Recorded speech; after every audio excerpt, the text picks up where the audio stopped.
Hello everyone.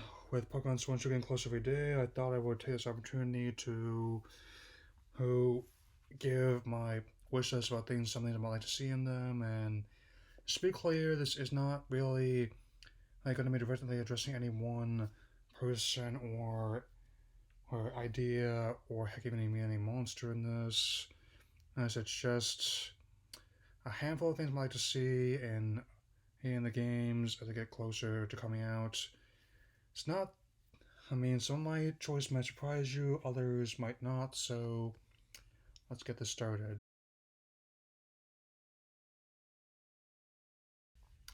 This is something that's already kind of in there, at least even at this early stage, where between the new gym leader, two of the new gym leaders, Milo and Nessa, as well as some of your companions such as Sonia and Hop, and also the champion Leon, and while some people have often bemoaned on the other static nature of the protagonist, I actually don't mind that sometimes because that way it's all like a cipher, which means that you can personally inhabit your own traits. And because sometimes when developers try and make something they'll think they'll appeal to you as a player, it doesn't always sync up what you might have in mind because I've implied I had many traits in my head canon over the years, and I still do.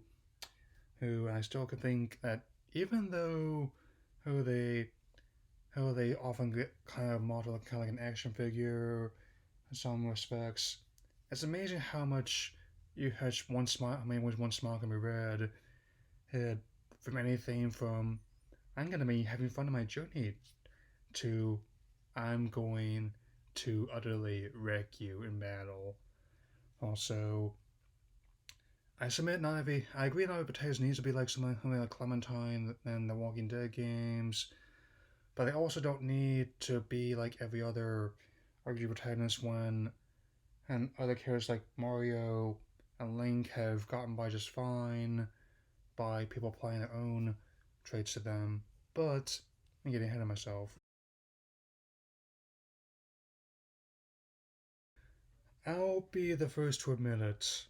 I'm not a big fan of side quests. I'm even less of a fan of a game acquiring a new how to do them before or in order to progress the story. Side activities, however, that aren't related to the main quest are fine with me. This is something I've seen in many games, both role playing and otherwise, and this series no exception. Anything from the bug catching contest in Generation 2 to the battle agency notice on the moon. I've always enjoyed how, even outside the usual journey, there's still some things you could have plenty to do, and I actually don't mind that's the idea of actually offering something else. I mean, well, it's been quiet about what the features have been, and much to the dismay of many other people that have not been mentioned here.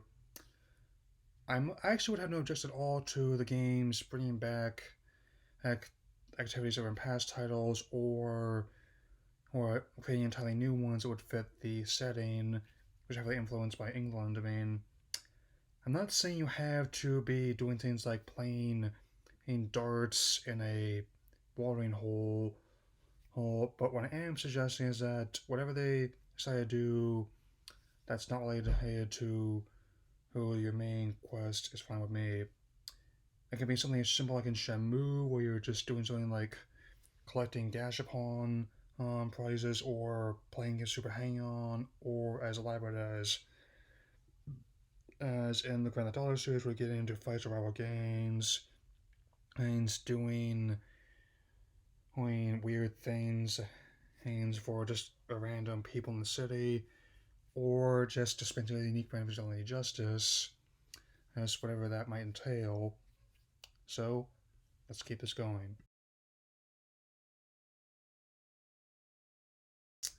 Okay, and this has often been a sticking point. I mean, even with official statements having been made, people have been kind of trying to read into what their actual intentions are. exactly what monsters in future will be available at launch and whether or not they'll what will be done after that. For the sake of argument, I'm not going to do that. What I am going to do is whatever for however they decide to do for the games themselves or this potential mobile app they're a going to be integrating as well. Now, in either case, I very much like if the technology of the game as well as this in the mobile app, which will not be launched until 2020, mind you, who if that was actually stable at launch, and they add more to both of them afterwards, since I mean, and let's just set aside other RPGs and instead just focus on other interesting general games that it's actually much easier than it would be in the in this day and age. I emphasize easier, but not exactly easy because even Smash Brothers has had some problems, given how there were reports of Piranha Plant wiping people's save file. I'm fortunate enough not to encounter that one, as well as the server issues for when Joker went live. Hopefully, there won't be as much for when the Dragon Quest Heroes or Banjo go live. Then I don't know about anything like a new game plus or other difficulty features, but other things I would not mind having is like one other thing I would suggest, like for like a whole new way to experience, like maybe a master quest, if you will. I mean, where here, I mean, you want the whole world to see, and also given how Zelda has been doing this for ages, I mean, I think one of my favorite ways of play Ocarina of Time is with that quest. I mean, so something could particularly be done that way. I don't think it'd be that different from how you could offer most content for free and give a paid option, so kind of like the auto expansion of Splatoon 2. Heck, I mean, even though I opted into a Piranha Plant and Smash Hash not long after I got it, that I mean, for those who did not weren't able to get in the launch window, it's still being offered as like uh, as paid DLC. So, but whatever happens, only the people in charge think actually know what to plan. I mean, but to me, it's like the easiest game. Would you rather ever like? Would you rather have a game that works right when you get it and more stuff ahead, or would you rather have a game that has everything right away, but it runs worse than some games 8 16-bit days? I mean, for the record, I don't think it'll be as bad as like your typical Ben 10 or Barbie shovelware game. But I just hope that, given how the Pokemon Bank has had issues in the past, as I didn't even opt into it right away when it was on 3DS, the main thing I want are the tech is for it to work when it comes out. That's all.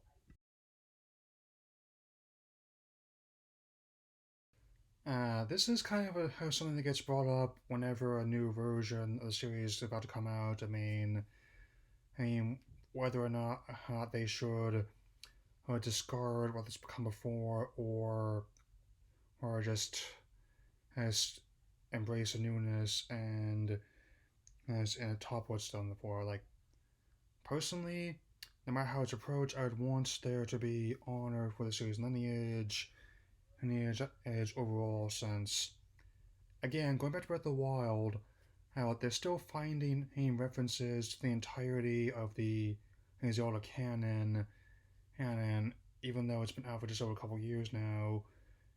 Since you can make some things obvious, but others I definitely would not. I definitely would appreciate if you had have little things that's whether they're intentional or not, for people to look for. Like how apparently in Galar, it's been revealed like apparently some people in the past worshipped Diglett of all things, and kind of like how early on the show they apparently also deified Arcanine on the same pedestal as well, as the legendary birds of Kanto, or even say of Ho-Oh. It's that kind of lineage I like. I mean, since you don't have to realize having the lore. I mean, that's not why I got in the series. I mean, the references to the series must be subtle.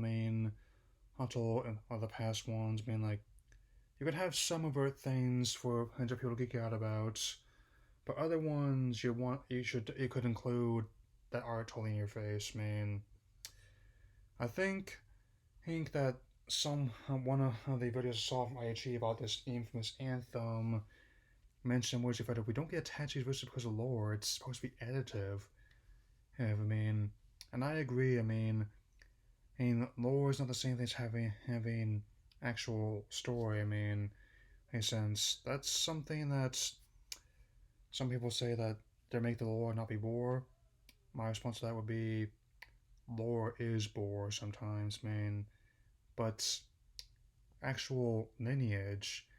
Given how I'm noticing already that I need to see all Pillars of King Arthur as well, you could have that kind of legend in there. I mean, you don't have to make everything the same, since you should just try to implement and and what's given to you in unique and interesting ways, which also brings me to the next point.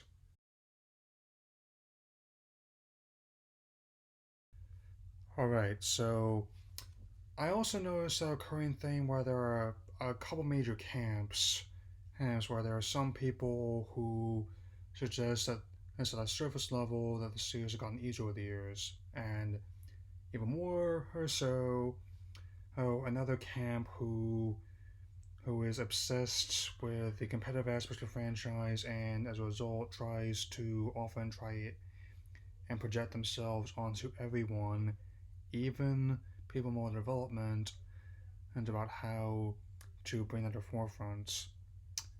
I am personally somewhere in between because this is something that I think that the series, much like Nintendo's other war horses like Mario, Zelda, and Metroid have excelled at over the years, is I'm not counting other M because that's a whole other can of worms there, man. I mean, I'd want the gameplay to be simple enough to get into, but tough to truly master because I am relatively new to competitive circuit, but I don't really obsess over it like some other people do. And I think maybe for someone like me, that's for the best. And naturally, I can understand why some people are disappointed about there not being any more Mega Lucians or Zemus or not having those of any kind anymore. But I think in the Dynamax mechanic is something I'm interested to see how it's going to play with. Given how you can only use it for 3 turns, definitely want to make that count. Like you only do it once per battle. Definitely have to think about how to implement. And something tells is going to be a lot more complex than just like a simple HP boost. Another trinket you put on your wrist.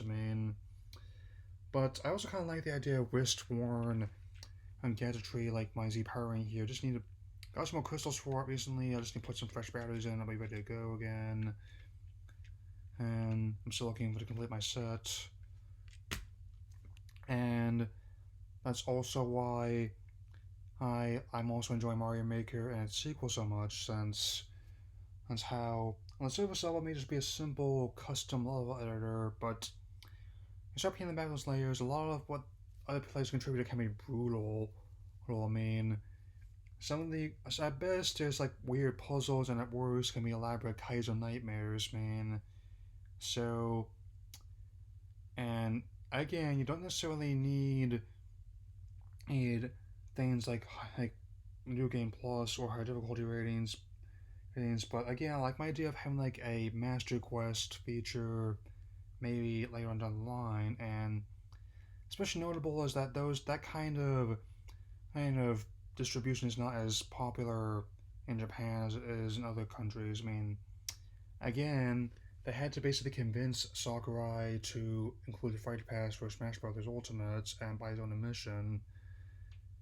And yet, there's one more detail I discuss us before all this comes out.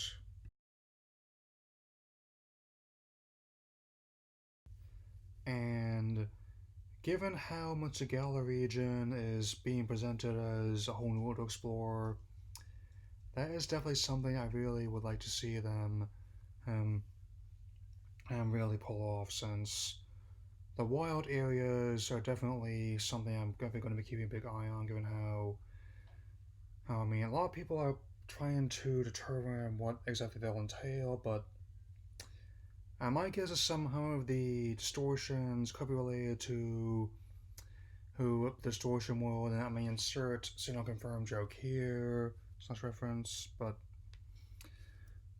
I'm thinking that the like when they started venturing beyond Japan for inspiration, as I have with Unova being New York and surrounding areas, Kalos being France, and other European countries. I saw elements of Germany in there as well, and just before this one, Alola being influenced by the Hawaiian Islands.